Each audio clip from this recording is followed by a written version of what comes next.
Mercy Me is coming to Pittsburgh. The Together Again tour with Mercy Me, Crowder, and special guest Andrew Ripp. Thursday, October 5th. Bring your family and friends to the PPG Paints Arena in Pittsburgh for Mercy Me, Crowder, and Andrew Ripp live in concert. 3 multiple award-winning artists on one stage for one night. Let your spirit soar, your heart sing, and your faith ignite. Mark your calendars for Thursday, October 5th. Get your tickets now at mercyme.org. It's exciting that the Business Boutique was made for you. I know that I can make a difference in people's lives, and I want to do that. Hearing a lot of what other people are going through is really healing in a sense and motivating as well. I have the world in my hand, and I can do whatever I want to. Learning from some of the top leaders who can make these dreams a reality is just so exciting. It ignited a passion in me to know she can do that, we can do that too. I'm so blessed to have heard the podcast that led me to this moment.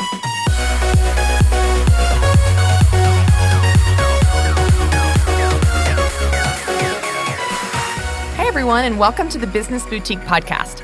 I'm Christy Wright, and today we're talking about money pitfalls that you can avoid. Later on in the show, I'll be interviewing Ramsey personality, New York Times bestselling author, speaker, and host of the brand new Rachel Cruze show, my good friend Rachel Cruze. We'll also hear the story of Carol Lau and how she has built her business over the past 24 years. I'll also be answering some of your questions. But first, let's talk about avoiding money pitfalls. Now, you guys know in the Business Boutique, I'm all about helping you make money doing what you love. But if we're going to make money, we've got to be smart with our money. And the truth is, there are some pitfalls that can really get us into trouble. You know, just last night, I was actually shopping on Amazon. Now, I love Amazon. The app is so convenient on my phone. And since I'm a Prime member, I get things pretty quickly. Well, I was searching desperately for a book on potty training. Y'all, I'm potty training my son Carter right now, and I get it.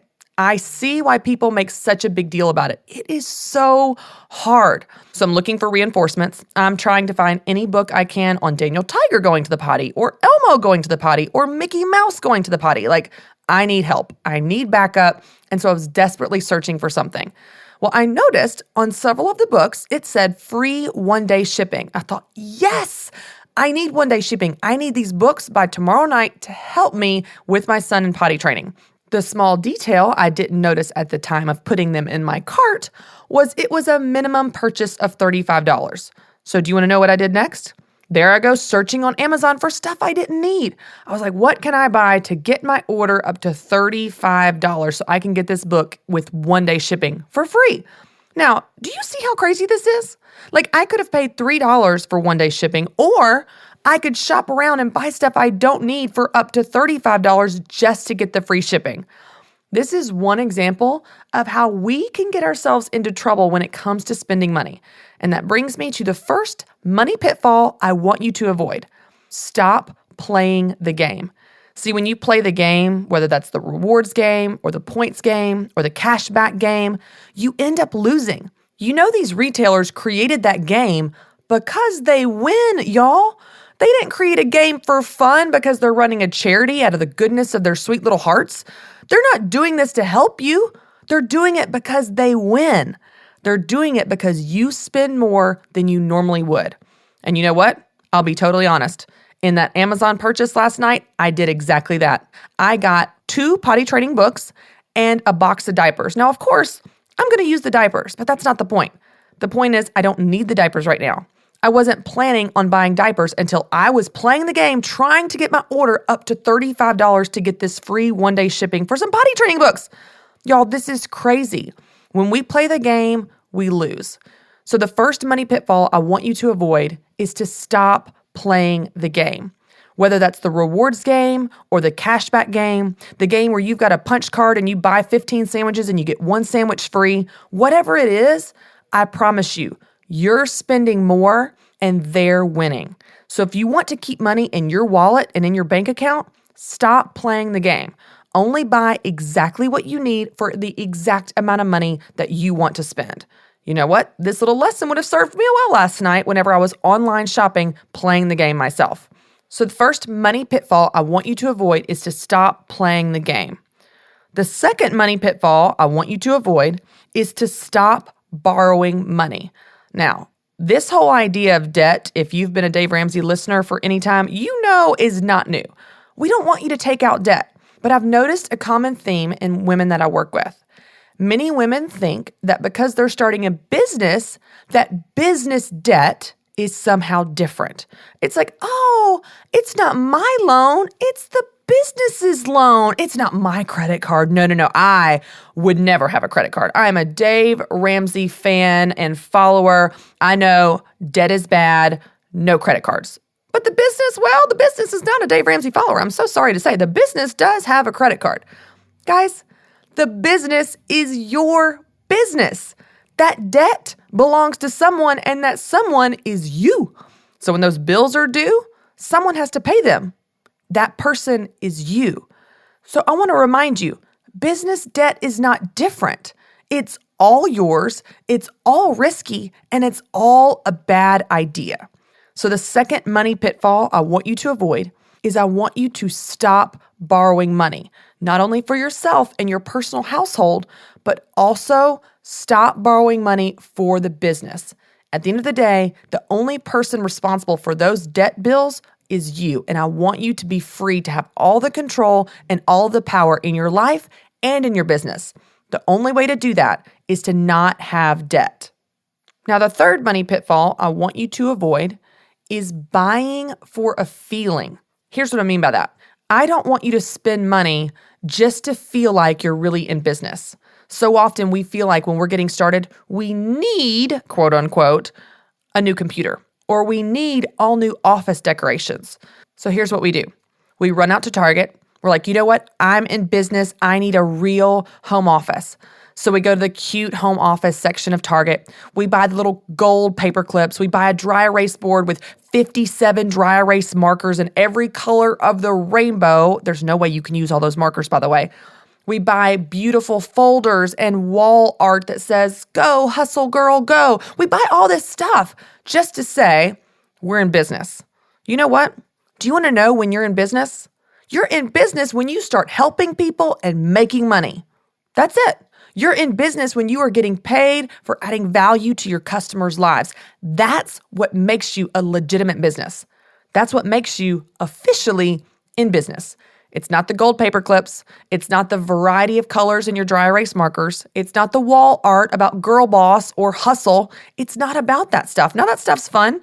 And if you've got a little extra cash and you want to spend it to spruce up your office, that's fine. But don't make the mistake of buying for a feeling. When I was graduating college and interviewing for my first job, I just knew that I needed all new interview clothes. So I went out and spent hundreds of dollars on interview clothes when, let's be honest, my closet was full of clothes that were totally appropriate for an interview. But I just wanted to make it official.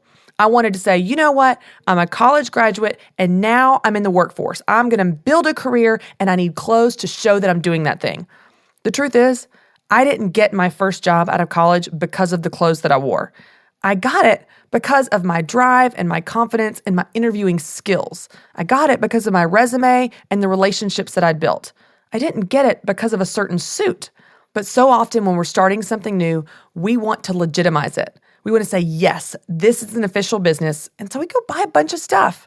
But remember, you don't need to buy stuff to legitimize your business. Your business is legitimate because of you, because you're helping people and you're making money. So don't make the mistake of buying for a feeling. Instead, spend money only when you need to, only on what you actually are going to use in your business. So the third money pitfall that I want you to avoid is buying for a feeling. I don't want you to make the mistake of buying for a feeling. Instead, spend only the money that you need to in your business to run your business. Which actually brings me to the fourth money pitfall I want you to avoid.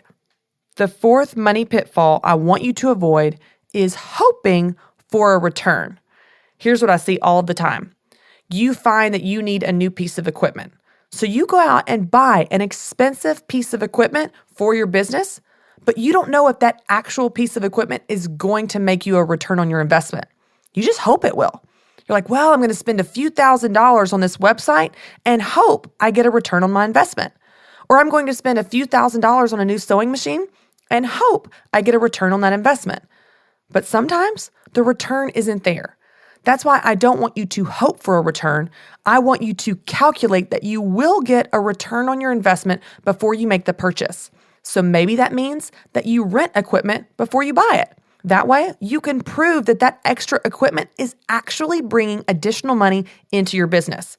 It's going to keep the risk down and the cost down as you build your business, build up the revenue, and then you know you're ready to buy that piece of equipment and it will make you a return.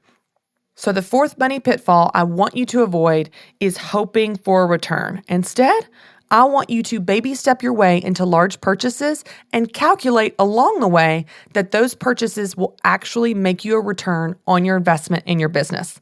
So let's recap the 4 money pitfalls that you can avoid in your business. The first money pitfall I want you to avoid is playing the game. Don't make the mistake I did with my Amazon purchase. Instead, only buy what you need. The second money pitfall I want you to avoid is, of course, borrowing money. Business debt is no different than personal debt. It's all yours, it's all risk, and it's all a bad idea. Instead, start small and grow slow and spend money only as you have it. The third money pitfall I want you to avoid is buying for a feeling. Remember, when you make purchases, it doesn't legitimize your business. You helping people and making sales is what legitimizes your business. And the fourth money pitfall I want you to avoid is hoping for a return. Instead, I want you to calculate that any purchases, especially large ones, will actually make you a return on your investment in your business. If you avoid these 4 money pitfalls, I promise you, you're going to make more money doing what you love, but also be able to spend less money. In the process, you're keeping more money in your business and in your bank account. Now, I'm so excited because I have here with me today New York Times bestselling author, host of the brand new Rachel Cruze show, and my very good friend that you guys know all too well, Rachel Cruze. And Rachel's here to talk to us about how we can manage our money not only in our businesses, but in our lives as well. Rachel, thank you so much for being here. Yeah, absolutely, Christy. Thanks for having me. This is fun. So people may follow our Instagram shenanigans and know that we're friends, but for anyone listening right now that doesn't know who you are, tell us a little bit about kind of what brought you here today. I know you're a New York Times bestselling author. I've told them about your show, but what is it about this whole topic of money that makes you so passionate about helping other people? Sure. Well, a big part of my story, I'll give a shout out to the parents in my life, Dave and Sharon Ramsey. And I think the nature of Dad's job for so long about teaching people how to handle money, growing up in that environment was huge. It really was. It laid such a strong foundation in my life and kind of ignited this passion in me and gave me opportunity to see the need in America today when it comes to people and their money. And so I just remember speaking with him early on in high school and graduating college and just realizing, gosh, there's a need for, at that time, really my generation, this younger generation and this money message. And so that's kind of how I started off my career, was doing that. And as the years have gone on now, close to 8 years, that message has morphed and has changed. And so now I'm, married. I have my second baby on the way. Like the way I view money, the principles are the same, but the way I go about it is so different because my life has changed. And so my message has kind of changed along with it, which has been fun to be able to give people now really practical advice and tips and kind of life hacks on how to live a great life, but still be wise with your money. Well, I love it too because you've taken everything that Dave is so well known for, of the practical money management, taking control of your money, avoiding debt, living on a budget, all this stuff that anyone that is a listener of his knows all too well. But you've made it your own. And you've really, in my opinion, made it even more fun than Dave does because Dave is so practical and tactical. But like you talk about things that specifically women care about. I know you reach the general market, but for me as your friend and as a woman, you make it fun because you really relate it to lifestyle type of stuff. So your last book, Love Your Life, Not Theirs, was really focused on the comparisons. Yeah. And it was a huge success. And now, like you said, you are about to have a baby. So talk to us a little bit about what's next. The baby's on the way, but in light of this huge success of Love Your Life, Not Theirs, what are you working on now that you're really excited about? Yeah, well, I've kind of found in my job that there's different avenues to get content out. So sometimes they're podcasts, right? Which honestly, Christy, this is my worst fear. Podcasts are my worst thing that I do. I put talk radio in the same, which we did the other day.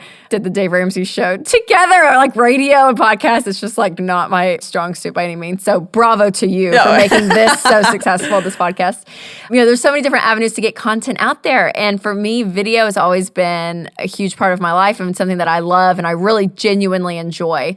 And so I've had a video blog going for, probably 5, going on 6 years. And it used to be me and this little flip cam and a little tripod that I'd take with me all over the country and just plop it up and give thoughts. And then I'd edit my own videos using like the little... I forgot you used to do that. Oh my gosh. Because we did one together. iMovie, that's what it is. And, our editing team cringes when they see these videos because it was just me editing.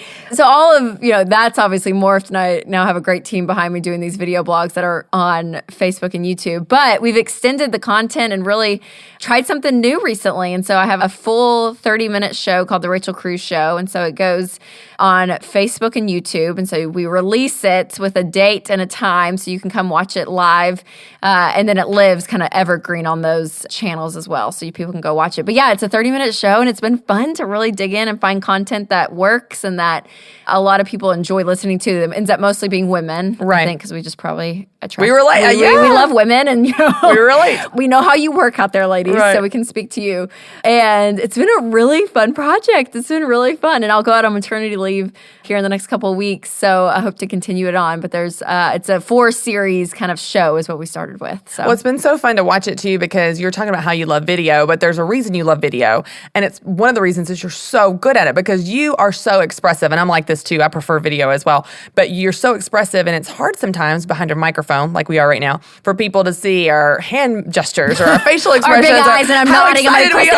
Yeah, it's so fun, and so you can hear it come through in our voice, but certainly with you using that video platform, people feel like, man, they get to see you, they get to know you, they feel like you're their best friend, and like I was saying a minute ago, you really teach on this topic of money, but you teach on it in a way that you make it your own. It's very much your message, and it's certainly practical, but it also relates to this lifestyle perspective. So you talk on the new show about recipes and home decorating and all this stuff on a budget and, in a way where you can save money. So talk a little bit about some of these things you're talking about in these episodes. Yeah, it's been fun. I've been able to kind of break out the content and have themes for each episode. So the first episode was all about marriage and money and how with relationships and money, it's not that complicated. And so walking through this idea of, gosh, how much money impacts our marriages, and if you're married out there, this. I mean, it's a huge pain point for a lot of people. And at the same time, if you get it right and you get good habits in place, then it's not a pain point, and it ends up being a blessing really in your life because you're able to work together and you have that teamwork mentality.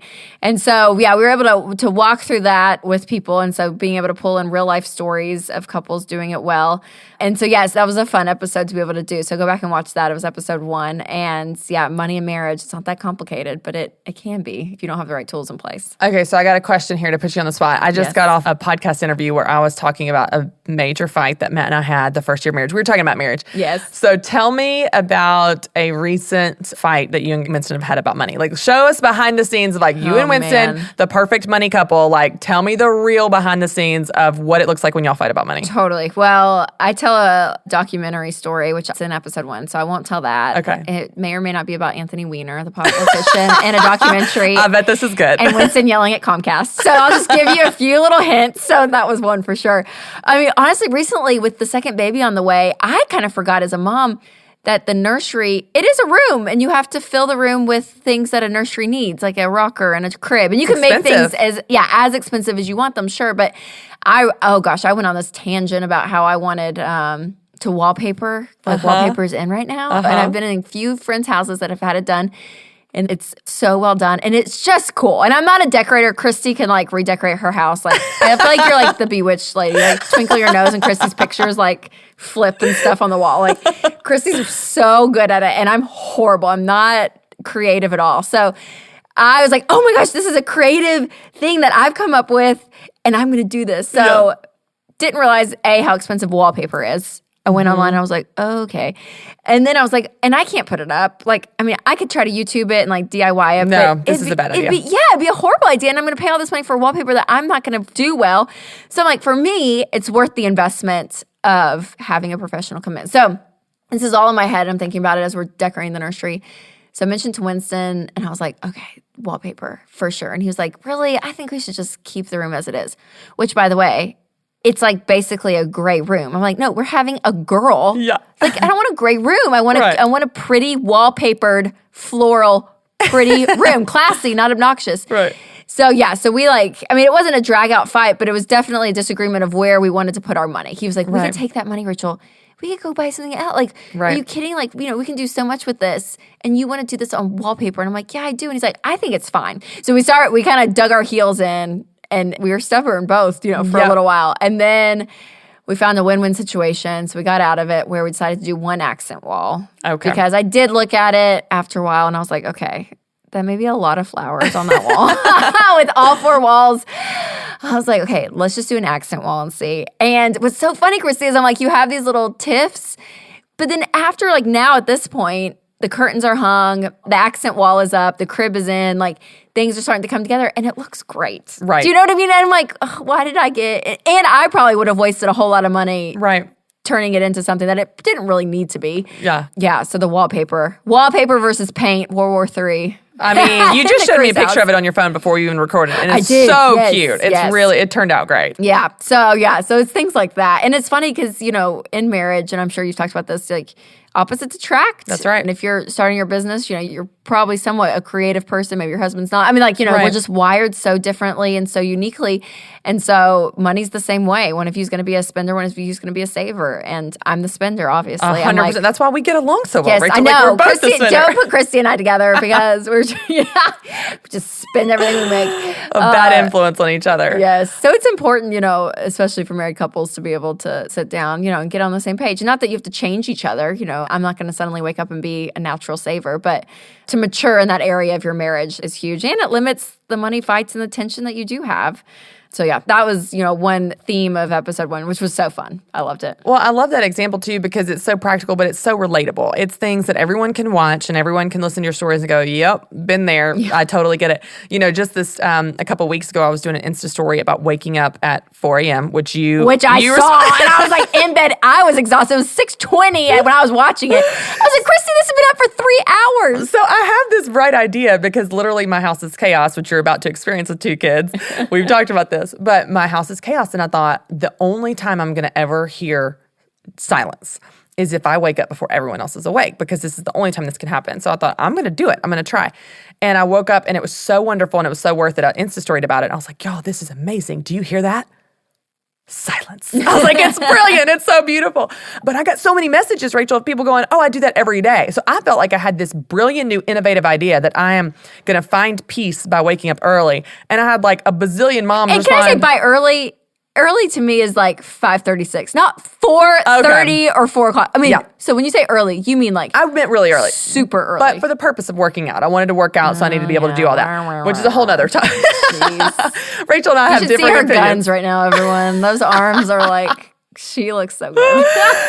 This is something Rachel and I love to talk about and harass each other about. So I wake up early, and then all these moms are like, welcome to the club. Been here, done that, got the t-shirt. I wake up every day at 4 a.m. But I think it's so important as we share our struggles and experiences as you are, whether it's through money or marriage or cooking or decorating or working out or waking up early, whatever that is, because it allows us to teach and encourage each other on ways to make our life better. And I love how you do that through your show.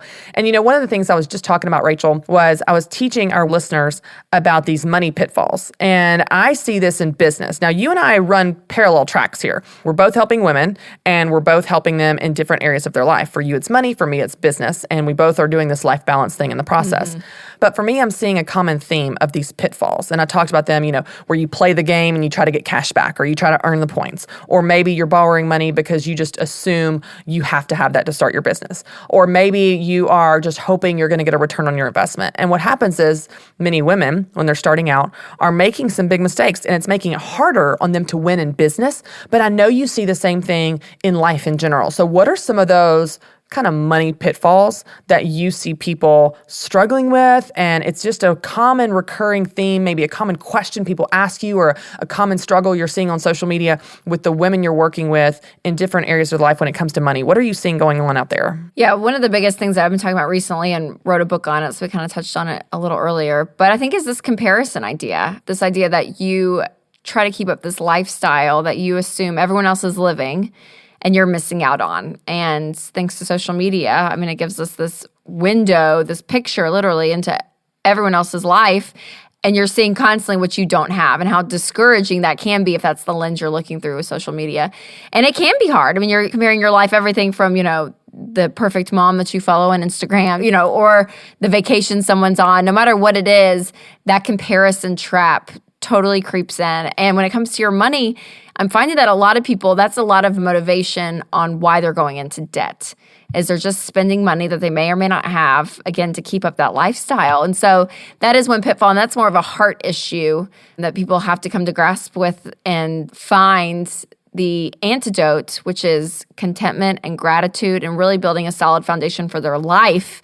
Not only their joy is taken when they're comparing, but also their paycheck gets taken because they end up spending a ton of money. Right. So that is one thing that I see. And the fact that I've been talking on this for over a year now, just kind of this resonating topic of comparison. I mean, it's like people out of the woodwork. Whenever I talk about it, there's always responses of, yes, that's how I feel. Oh my gosh, yes. Well, I see it in business. We've talked about this before. Yes. Like women going, oh, well, this other mom has this fantastic, perfect, beautiful website. So I've got to go pay $10,000 for a professional programmer to give me that website so that I can be successful. Or this other mom has a brick and mortar store. Or this other mom has all this inventory. Or this other businesswoman does it this way. And the truth is, that's not a good justification for you to go spend all that money. I would say one of the biggest kind of aha moments I had in my journey of getting better at finances. I'm not great. I'm by no means an expert. My husband is the saver. I'm the spender. So this is a daily struggle.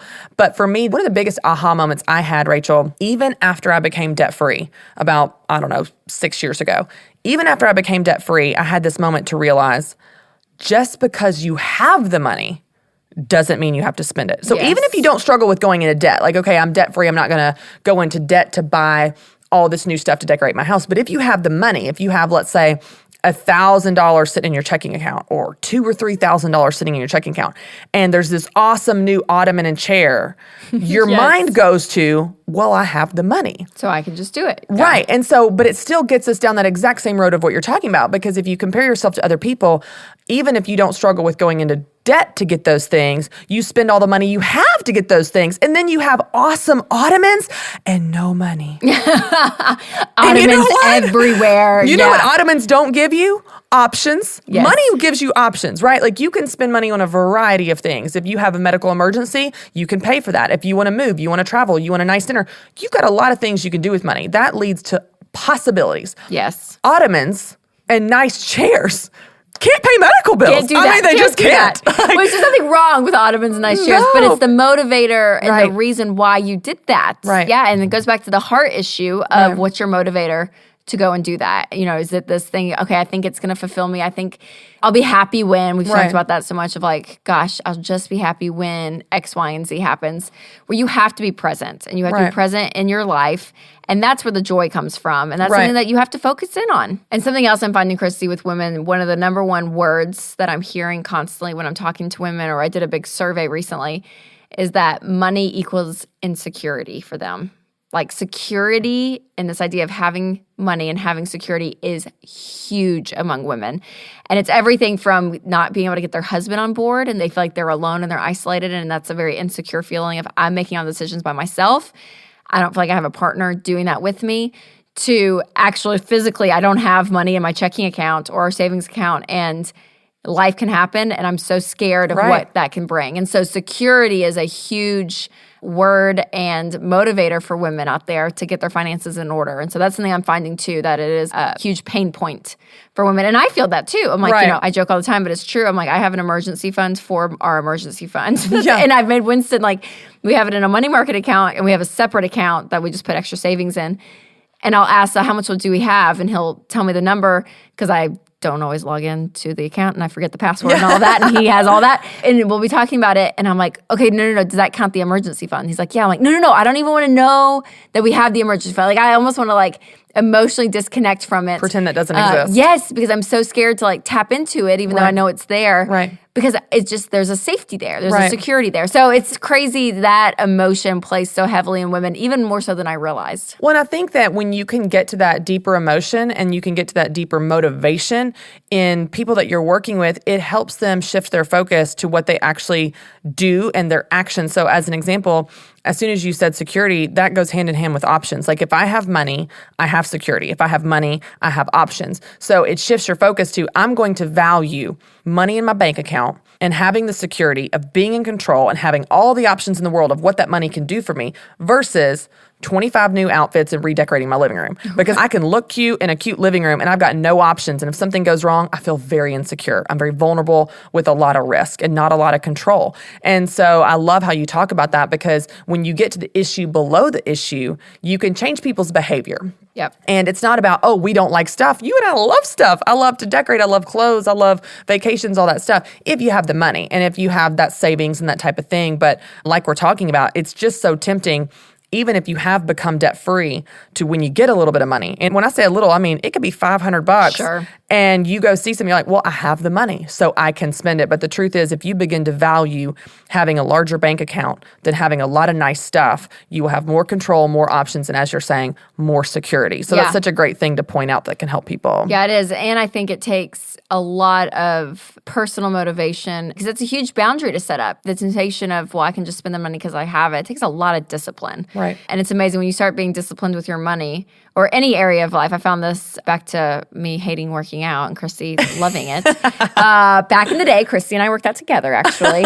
believe it or not. And it's amazing, even that, like feeling healthy and all of that, was a motivator to do so many other things in life. Like it's like this domino effect. If you get something in your life that you feel, and I say in control, I don't mean that in a bad way and in a healthy way, but truly a sense that, you know, you always say you have a say in your own life. That type of control where you're like, no, I'm dictating what I want in my life and my value system. And same as with your money, that if you start being disciplined, even if you are debt-free and you say no to buying something, it's amazing the ripple effect that'll cause in every other area of your life. Right. Well, and I think it's so good too, because I know you talk about this with money, but you can just set goals, and then that gives you a sense of accountability. Like, okay, my goal is to achieve baby step number 1, or my goal is to become debt-free, or my goal is to get my emergency fund. Whatever your goal is, whether it's in your business, I want to earn this much revenue, or I want to have this much personal income this month. When you begin to set goals for your finances, here's what happens. You know what you're working on. Because otherwise, if you just sit around passively reacting to your life and your bank account going, well, we'll see what happens, you're probably not going to have very much money if that's your approach. But if you can set goals, whether you're working the baby steps or you've got specific mile markers you want to hit in revenue in your business, personal income, that type of thing, profit, then you're much more likely to achieve it because you know exactly what you're working on and you've got mile markers to hit. You break that down into micro goals of, okay, this month I need to earn this much, this week I need to earn this much, and so on. It makes it so attainable and achievable. And then you look up and you have completed your baby steps, you are making the personal income you wanted to, but it didn't happen overnight, and it certainly didn't happen by accident. And so just being very focused, and you talk about this too, you talk about just being intentional, not reacting. So talk a little bit about what are the tools you teach people to use in order to actually put that into practice? Like intentional is a good idea, but how do you live that out? Yeah, well, and I'm sure you talked about goal setting a lot through business and the business boutique lens. But I mean, a big part, which I hate to harp on because it sounds so boring, is the budget. I mean, when it comes to your personal finances, that is you being intentional. That's you having a game plan and not regretting things because you've already planned out in advance. And that's a big thing too, is, you know, when you are intentional and you do a budget and you say, this is where my money's going, whether it's in your business or your personal life, you're in control and you know where things are, and you don't look up a month later and be like, oh, why did we do this? Why did we do that? And that actually episode 2 of the show is all about don't let today's purchases steal tomorrow's joy. And it is around, you know, not only just living without debt, but this idea of like spontaneity and spending. And there's room for that in the budget, but it has to be confined and there has to be limits to it. Because again, you don't want to sit there and just regret every purchase when you're not intentional. But the intentionality goes hand in hand with the budget, which a lot of people think is boring. But honestly, as a spender, living with that for so long and really using it as a tool to work for our life and our marriage and our family, it's amazing how much more progress you have in life and your money when you are very specific with what you want. And that's really what the budget is when it comes to your money. Well, I think the budget has gotten a bad rap. It has. You know what I mean? Like, budgets aren't And I'm fun. one that is. Apparently, I'm like, it sounds so boring. I hate to bring it you're up, spreading the but rumor. I am. Here's the thing. Budgets don't sound fun. They sound restrictive. You talk about this all the time. They're all about limitations and they're no fun. But when I began to think of a budget as exactly what it is, which is a goal-setting tool, then I got excited about it because, for example, Rachel, on my phone right now, back to working out since we like talking about this, there's an app called MyFitnessPal. Now, I don't endorse this app, but it's a great fitness app. I've got another one called MapMyFitness. And you can go in there and you can track your calories if you want to. I don't do that, but some people do. You can log workouts or track mileage, all this stuff of what your workouts are doing. And it's this unbelievable goal-setting tool for your fitness. And so people get really addicted. They're like, oh, yes, I logged my workout today. Or, yesterday when I went for a run, I logged the time and the mileage and the calories. And it's this satisfaction of, yes, I'm making progress in this area of my life.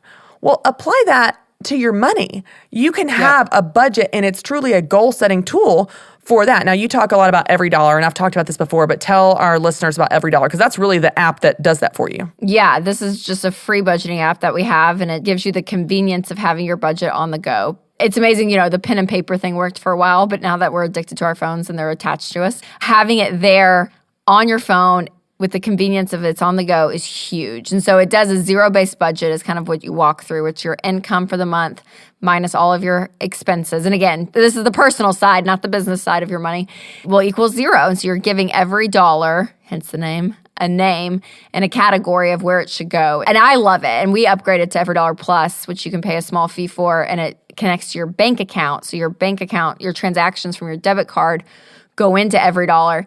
And it's so satisfying, when I wake up and I'm like, 5 new transactions. And you just slide them to whatever category they're in, whether it's out to eat or it's clothes or it's miscellaneous or it's home, whatever it is. And you just keep track of it. And back to the communication with your spouse, Winston and I, we have the same login information. So we have the same accounts, right, on both of our phones. And it's amazing the communication just from that. Of being like, hey, I'm going to change this category real quick because I know we're not going to use all the babysitting money this month. So I'm going to put that into, clothing because I want a new outfit for the baby or whatever it is. We'll just talk through it, change it on the go and on the fly. And it makes it so convenient and so easy. So yeah, Every Dollar, the basic version, it is free. So just go download it and do it. And it's going to take you a few months to get it right. And that's what's hard is have some patience and some discipline because it's not going to be right the first time. And so give yourself about 3 months is what we teach, about 90 days. And truly your budget really will start working. You'll start seeing consistencies in your eating patterns and how much you spend at the grocery to kids' activities, whatever it is, you'll start to see it really work and be like, okay, this is it. And it gives you the freedom to enjoy your money. When there's money in the clothing category, you get to go shopping. You have permission to spend. You always say that. I permission to love spend. that. That's it. Yeah, there's no guilt or shame or questioning on it. And so that's one thing as a spender that I've learned to love. And you better believe every month it gets spent. That's right. Because there's another conversation of okay, if there's money in one category, do you roll it over to the next month or what do you do with that extra money? And depending on where you are, my advice would be different. But I always want to roll it over, and keep that category just bulking up. Because I'm like, no, if a fantastic you can purse do something comes, with it. I can do it. Yeah. Again, you want options. And yes, and Winston wants to put it in savings. That's right. So typical. So predictable. Well, I love Every Dollar too because as a user of it, it's so beautiful and it really is kind of addictive like a video game.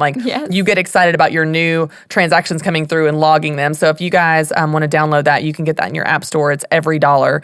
And it's just a great tool. And I've actually had some women use it for their business where they just create a separate login and they do it. However, I will tell you guys, if you're using Every Dollar for your business, the way that Every Dollar is designed is to have a zero-based budget. So the goal is to get to zero. Now, in your business, if your revenue minus your expenses equals zero, you're not earning any profit. So I just want you to take into consideration, this is not built for that. If you want to use it, you can also create your own budget using a basic Excel spreadsheet or any software that works for you. So managing your money in your life and in your business is hugely important, not only to your success, but just to reducing your stress and having that peace of mind. Rachel, I love the things that you talk about because they're so relatable. It's everyday things that we're all dealing with as women, as wives, as moms, as business leaders, that type of thing. So I would love it as we wrap up if you would tell women definitely how they can connect with you and follow you and watch your new show, and also maybe just end with some words of encouragement around this topic of finances, which can be a little overwhelming and sometimes make us feel a little embarrassed. Give us some encouragement there. Yeah, absolutely. Well, for the show, you can go to rachelcruze.com, sign up for my newsletter, and you'll get info for upcoming shows. I send out some updates and stuff with the time and place to see the new shows. But ones that you've missed, you can go to YouTube or my Facebook and watch them there. And I'm on Instagram, Facebook, and Twitter, all the above. So yeah, come check me out, follow. Christy's on there sometimes. So yeah, we pop in and out of each other's social media, so you'll see a familiar face.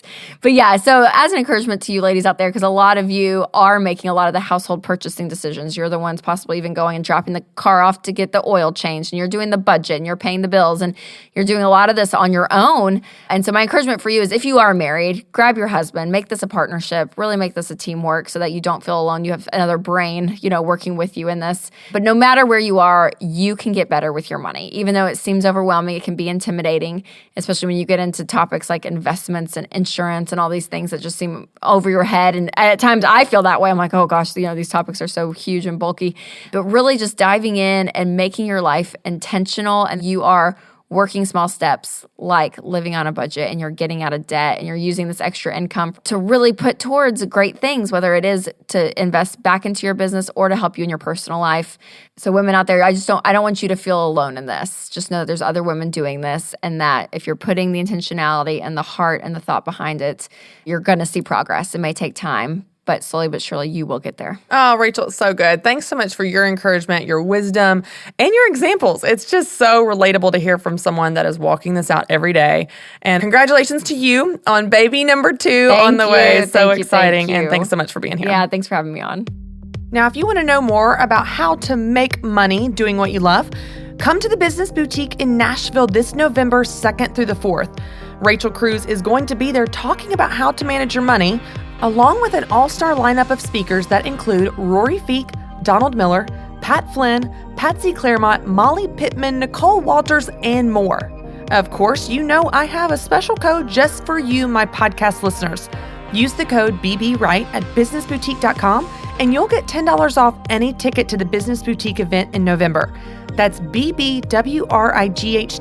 You'll love this event, and I can't wait to see you there. Now let's listen to a story about a woman who has built her business over the past 24 years. I'm Carol Lau. I own Creative Windows by Carol. We're located in Cumming, Georgia, and we add the finishing touch to all your homes and your businesses. Carol's story began like many others, as a hobby. Initially, I lived in Memphis, Tennessee, and I worked for a large company as a credit manager. And after having 3 children, I was paying more in daycare than actually bringing home. So at the time, my husband made pretty good money, so I decided to stay at home, but found out that I was bored. I sort of had always been a seamstress and sewn, so I decided that this was the opportunity to make some window treatments for myself, and then neighbors and friends started wanting me to make them for them. So long story short, there was a shop, that warehouse that sold drapery fabric, and I went down and asked him if I could use the back room to make a workroom. And he loved the idea, because at the time I was sewing upstairs in the kids' playroom, cutting on the dining room table. So it was basically a hobby business. But once I did, get into the back of the fabric store, business went crazy. Carol and her husband moved to Atlanta, which brought a new opportunity for her. Uncle that was more or less an entrepreneur, and he knew I had closed my business in Memphis, which didn't really amount to much. All I did was pack my stuff and leave. He helped me find a building, and he wanted to invest in me because he really liked what I had done, and he liked to do things like that. And so I was thinking we're going to open a little workroom. It turned out to be a retail store. We stocked fabric. I had never done any buying, so we went around to all the competition in Atlanta to see what they did, took pictures. I actually talked to them. They were really willing to, tell me how to get started, and that was in 1989. So I opened my store front there. As her business grew, Carol admittedly made some mistakes with money, and she had to make changes to her business. We sold pillows and just about anything, thread, and then started making drapes as well. But I, at that time, hired a workroom. So we had a workroom that made our drapery and then expanded into upholstery. We sold wall covering. And then we were one of the first gallery dealers for Hunter Douglas and sold quite a lot of that. And then went through a little hard time and kind of downsized. We spent too much money. We were always spending money on new cars or things like that and not really watching how the market was going. So we actually got in financial trouble. And that's when I downsized. You have to keep ahead of that and not spend all your profits. You got to know where you can spend money and not. The outcome from that now is I pay for all my products up front. We were so behind on everything that once we did get caught up, from there on out, I was going to pay up front, and I chose to do that. And I don't take my salary or buy things with things that pay bills. Along with the changes to her business, Carol also decided to focus on her work-life balance. Now I just have a small business, which is much more manageable. I will say you don't have to be big. You don't have to do that $1 million plus. My son works with me. He does all my measures and installs. And I believe it's healthier now. It's more manageable now. At that point in time, I used to work Monday through Saturday, sometimes Sundays. I would work late. My quality of life is better. I kind of have gotten all that in perspective.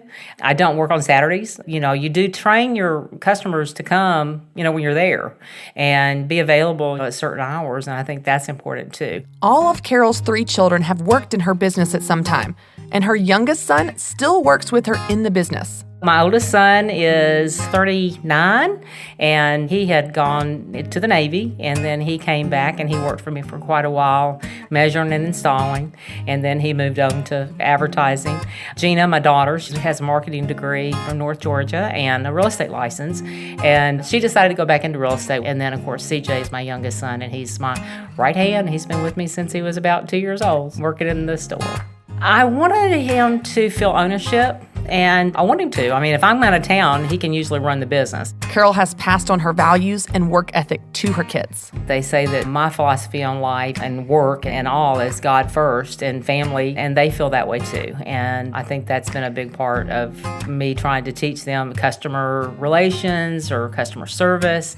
You always do what you say you're going to do, and people will find you. Carol is leaving a legacy for her grandchildren as well. My grandson and my granddaughter were in the shop the other day, and they were playing with my phones, and they were talking back and forth, and my grandson said, well, yeah, I can send my dad out to measure, and shutters will be about $4,000, and Annabelle, my granddaughter, she's on the other phone, and she said, okay, well, that's fine, we'll send him over, and they hung up.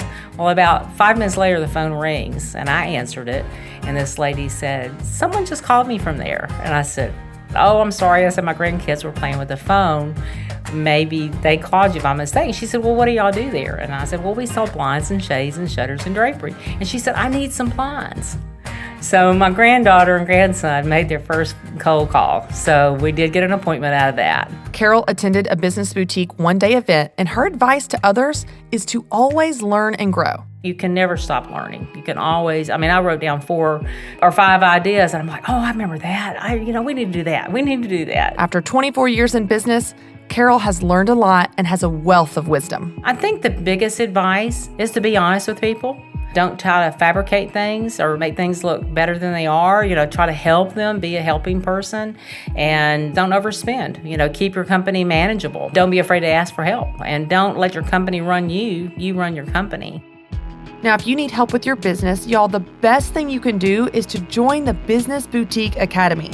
This has personalized assessments just for you, customized reports and action items, again, just for you, video training, and you get monthly coaching with me. You get all this for $30 a month or $300 a year. You can join today at businessboutique.com, but of course, I have a special offer just for you, my podcast listeners. You can get $10 off your first month or $30 off your first year of the Business Boutique Academy by using the code BBAcademy. So go to businessboutique.com/academy and use that code. This offer is just good through the month of June, so this is your last chance. Be sure to sign up today. All right, this past spring, you guys asked me questions by visiting our Business Boutique podcast booth at our Business Boutique one-day events. And now I'm going to answer a few of those questions. Our first question comes from Alicia. Alicia, what's your question for me? My name is Alicia Sprecher, and I'm the co-founder of AOS Properties, and we do property renovations in the San Francisco Bay Area. My question is about knowing when it's okay to quit your day job. I still work a crushing 50-hour work week, and we don't quite have the capital yet to branch out on our own and do property renovations full-time. Neither my husband nor I are financially stable enough, and we're still working on the baby steps. So at what point do you feel it's safe for us to give our bosses the boot? Right now we're basically working on these renovations evenings and weekends and commuting an additional 30 to 40 miles from our home to do so. It's crushing to live in the Bay Area if you don't have a huge amount of savings or a very high income. At my core, I'm afraid of quitting my job, quitting that security. Alicia, you're exactly right. I don't want you to quit that full-time job until the money is there. Now, this is the way that Dave Ramsey and I usually describe it. You want to pull the boat close enough to the dock that when you step in, you don't fall in the water. What we mean by that is you need to build the revenue and your personal income up enough that when you quit your full-time job, the money is actually there. I don't want you to hope the money's there. I don't want you to assume the money's going to be there. You've got to build it up. Now, it sounds like you're in a crazy season right now, and I hear you. I know that it's hard, and you're running and gunning and doing the best you can. Just remember, this is just a season. You're going to bust it during the season so that eventually you can quit that full-time job and pursue your passion full-time. But don't make the jump too early. We don't want you falling in the water, and I don't want your business to become a burden instead of a blessing. Instead, keep doing what you're doing. Keep busting it and building the money up. And when the money is there, then you're ready to take that step. Now, it sounds like you have a really demanding full-time job, so I want to give you one other option where you can baby step your way into this. You can apply for a part-time job somewhere or a possibly less demanding job with fewer hours. If you do that and you get the job, you could always quit your full-time job, work this new part-time job, and then you have more time to dedicate to the business, but you also still have the income of a steady paycheck. So that's another way where you can quit your full-time job, but not totally make the jump to your business before you're ready for it. I'm proud of you for doing this the smart way, so that way you can actually win and not have it become a burden and stress in your life. You've got this. All right, our next question comes from Sherry. Sherry, what's your question for me? My name is Sherry, and my business is called Dancing Circle Dried Flower Wreaths. I have a presence on Etsy. I used to sell on eBay as well. My question is about life and family balance. My husband works for a large corporation and makes what I consider a very healthy income. I have 4 children, still have 3 kids at home. I work my business at home. When my husband travels for his business, my business basically gets put on the back burner. And if he's home, I'm supposed to be always available for, quote, mothering duties. So I've been doing this for over 4 or 5 years. My business takes the back seat. I know, money-wise, he makes more money than me. So my question is how to deal with a situation like that, where I can still have limits and grow my business. Sherry, you know what? That sounds really hard. You have 4 kids with 3 at home. Sherry, I just have 2 at home, and I'm about to lose my mind. So I want you to know, first and foremost, you're doing a great job. You're in a crazy season with a lot of kids at home, and you're doing the best you can to make it work. I'll be honest, Sherry, here's what it sounds like to me. It sounds like to me that your business is a priority to you, and it's not to your husband. So here's what that means. It just simply means you need to have a conversation. Just like Dave Ramsey teaches with getting on the same page with your budget, you want to get on the same page with your time. It sounds like when he's in town or out of town, his priority for you is to take care of the kids. And your priority the majority of the time is to take care of the kids, but you also want to have some time to carve out for your business. I would do this. I would sit down with your husband. I would share your why and your vision and your dreams for your business. And then I would ask him, what do you need to know about this business to be excited about it or to support me in this? Do you need to know how much time it's going to require from me? Do you need to know what help I need to be able to have the time to dedicate to it? Do you need to know how much money I'm making or money I'm spending? Maybe he just doesn't get it. Maybe he hasn't had enough information to understand what you're doing and why it matters. But I'll tell you, Sherry, that's on you. That's on you to share your heart and share your story, to communicate with your husband and tell him your needs, because I promise you this, he can't support you in your needs if he doesn't know what they are. You know, Sherry, I learned early on in my marriage that if I wanted to get for a present what I wanted to get from my husband, I had to tell him. He didn't know that I wanted a specific piece of jewelry or flowers or a day at the spa. He could guess, but if he missed the mark, not only am I bummed, but he's bummed because he wants to meet my needs. He wants to give me what I want, but he has to know what that is in order to do so. And the same is probably true for your husband too, Sherry. All you've got to do is sit down and have a great conversation. Share your heart and your why and your dreams, and then ask him what he needs from you in order to be supportive of this business. I hope that that conversation is a great jumping off point to get you the help you need to pursue your passion and make that business a priority, not just for you, but also for your whole family. That's a really great question, and I want to encourage you. I know this is really hard, but you're doing a great job, and I hope you get what you need. All right, our last question comes from Kristen. Kristen, what's your question for me? My name's Kristen Marsh, and my business is J. Thaddeus Coffee Roasting. I roast whole bean coffee. I currently mostly roast for friends and family, but I want to find an efficient way to distribute online and collect payments. That's been kind of a holdup. People text me, they want coffee. I'm like, awesome, I'll get it to you, but then I'm trying to catch them and get money, and I can PayPal invoice people or get money through PayPal, but it'd be nice if people had a way to get online, see what they want, select it, pay for it, and I get the order and go, oh, I just got to get this to them. What's a good way to get payments online through like an ordering system? Hey, Kristen, that's a great question. I'll tell you, it sounds like that you're at a fork in the road, and this is a really common fork in the road that many business owners come to. You first started out having this hobby. You were roasting coffee just for friends and family, but now you're scaling. You're getting bigger and you want to help more people, and that's awesome. Here's what you need to do. You need to start treating this little hobby like a business. It's no longer this fun thing on the side. It needs to have systems. You need to have a platform. You need to have a point of sale. You need to have a record-keeping system. There are a few things you need to set up to start treating this like a real business. Now, the best way for you to accept payment is to have an e-commerce option on a website. You just need a site, whether that's a website template or WordPress site or blog or Squarespace site. You just need something where you can set up shop and accept payment. You can do this for pretty cheap and pretty easy. You just need to have a widget or plugin that accepts payment and allows people to place an order. I promise you, this is more common than you think. Do a little bit of research and digging and find the platform that makes the most sense to you.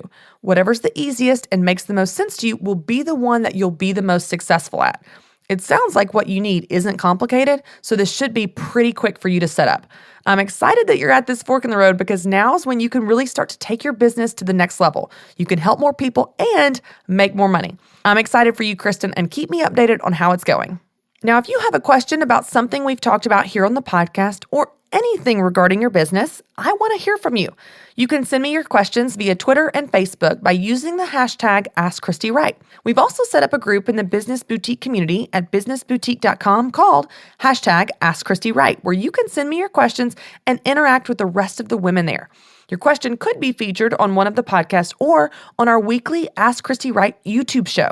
So send me your questions because I would love to hear from you. Now, your homework for this week is to apply what you've learned when I taught you about how to avoid the money pitfalls. Here's what I want you to do. I want you to look at your upcoming expenses for this next month. I want you to look at your list and then check them and see if any of them fall into one of the categories of a money pitfall. Is it something where you're playing the game or maybe hoping for a return? Is it something where you're buying for a feeling or, and I hope not, borrowing money? Check your expense list against these mistakes and make sure that you're not making any of them. If you are, those are things easy to cut from your expenses, and hopefully you can spend even less money this month. And of course, that means you'll be making more money. That's it for this week, and thanks so much for hanging out with me as always. Don't forget to subscribe to the podcast.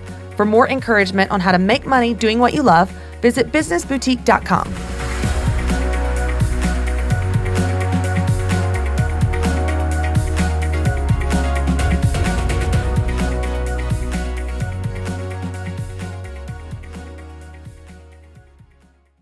Mercy Me is coming to Pittsburgh, the Together Again tour with Mercy Me, Crowder, and special guest Andrew Rip, Thursday, October 5th. Bring your family and friends to the PPG Paints Arena in Pittsburgh for Mercy Me, Crowder, and Andrew Rip live in concert. 3 multiple award-winning artists on one stage for one night. Let your spirit soar, your heart sing, and your faith ignite. Mark your calendars for Thursday, October 5th. Get your tickets now at mercyme.org.